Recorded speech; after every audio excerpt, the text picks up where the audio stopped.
Por falar no assunto, 40 trilhões de dólares. Este é o valor totalizado da dívida dos Estados Unidos. Pela primeira vez chegou nesse patamar. Agora, isso gera muitos alertas de que uma nova crise fiscal está se formando no país. Mariana Janjacomo, direto de Washington, está aqui conosco para explicar que história é essa, Mari. Os Estados Unidos estão devendo tanto dinheiro assim?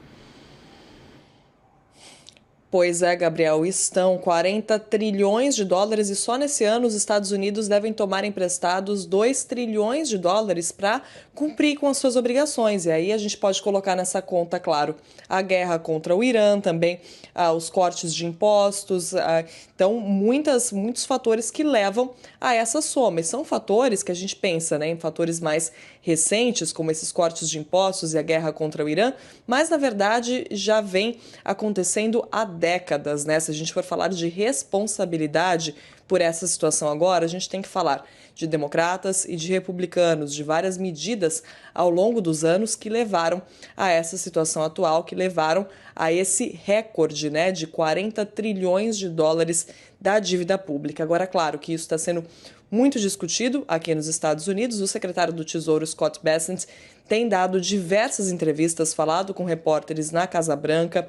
O governo Trump culpa muito os antecessores por essa dívida. Scott Bessent falou também sobre a questão das tarifas, que havia uma expectativa de renda, né, com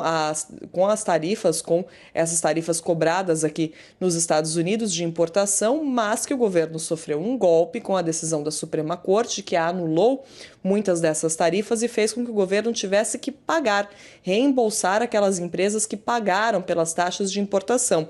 Scott Bessent, então, atribuiu um pouco, pelo menos, dessa dívida a isso, disse que os Estados Unidos vão sair dessa situação, principalmente agora, com novas tarifas que devem entrar em vigor a partir de outras justificativas, né? O governo Trump precisou encontrar ali outras formas para continuar aplicando as tarifas que não aquela lei de emergência, aquela situação de emergência econômica que foi derrubada pela Suprema Corte como justificativa. Então, Scott Bessent fala muito sobre a importância dessas tarifas agora, promete que os Estados Unidos vão sair dessa situação que é importante a gente lembrar, né, Gabriel?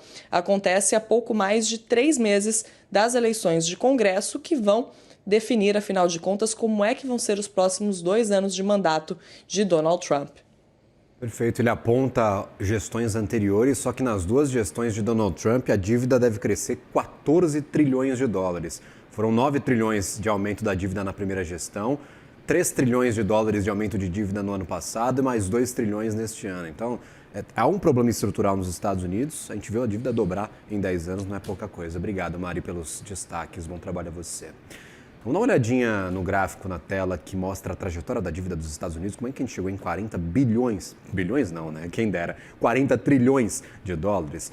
No começo do primeiro mandato de Donald Trump, tínhamos uma dívida de cerca de 19 trilhões e 900 bilhões de dólares. Só que os Estados Unidos enfrentam déficits fiscais constantes há muitos anos. Estes déficits fiscais foram potencializados pela pandemia de Covid-19. Nós colocamos uma marca neste gráfico que indica o início do afastamento social e da pandemia de Covid. Os programas sociais, claro, de Donald Trump de auxílio à economia e também de Joe Biden, e dentre essas 2 gestões, as medidas de redução de impostos para empresas nos Estados Unidos fizeram com que a dívida passasse dos 20 trilhões para 40 trilhões em apenas 9 anos. Mais de 100% de aumento. A gente tem uma segunda arte para mostrar motivos e também consequências dessa dívida de 40 trilhões. Claro, medidas de resposta à pandemia de Covid-19 estão na lista, mas também o corte de impostos, como eu mencionei. The One Big and Beautiful Bill, projeto aprovado na atual gestão de Donald Trump, que, segundo cálculos do Congresso norte-americano, deve custar 4 trilhões de dólares nos próximos 10 anos. Temos também o desequilíbrio entre gastos e arrecadação.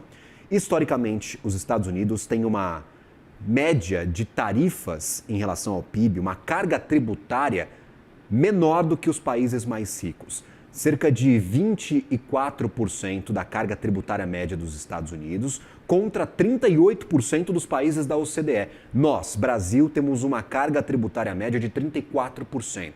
Em relação ao PIB, cobramos mais impostos do que os Estados Unidos. Só que os Estados Unidos têm uma conta para pagar. Dois caminhos nessa história. Ou os americanos cortam gastos, o que Donald Trump não está conseguindo fazer. O seu departamento de eficiência, chamado de DOGE, prometia cortes de até $1 trilhão, só conseguiu entregar até agora 200 bilhões de dólares de cortes, e uma auditoria do Congresso norte-americano está questionando estes dados, dizendo que não é verdade o corte de 200 bilhões. Então, cortar gastos nos Estados Unidos está se mostrando uma tarefa muito difícil. Qual que é o outro caminho? Aumentar impostos nas vésperas de uma eleição de meio de mandato, que é um problema de popularidade. Aumento de gastos obrigatórios, que também subiu bastante. 60% da folha americana é obrigatória e muitas vezes reajustada pela inflação, que está fora dos eixos há 5 anos. Quais são as consequências? Aumentos dos juros da dívida, vimos agora os treasuries batendo o maior patamar em 20 anos.